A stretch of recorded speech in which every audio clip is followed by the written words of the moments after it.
Ito ang aming kwarto ni D. Ito. Ayun ang kila madam yung susunod. May Bible. Ha? May Bible. Wow, aakyat ka dito. Ganyan, oh. Wow, dalawa ang bed. Tig-isa kami. Yan.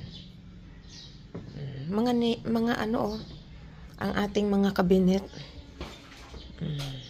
Ayan, lalagyan ng damit. How about ang CR natin dyan? Okay lang. At least mayroon, diba?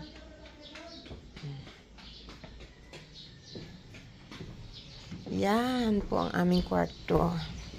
At ayun po ang kila madam. Hello! Yan po ang kila madam.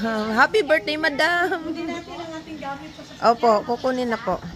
Nasaan po ang kanila doon? doon na kanila. Aba, oo, okay. Kasi birthday ko 18. Yan. Yan, 18 talaga. As in. Oh, di wow.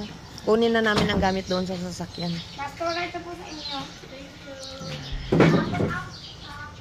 Saan si Pastor tutulong? Diyan, sa sunod natin.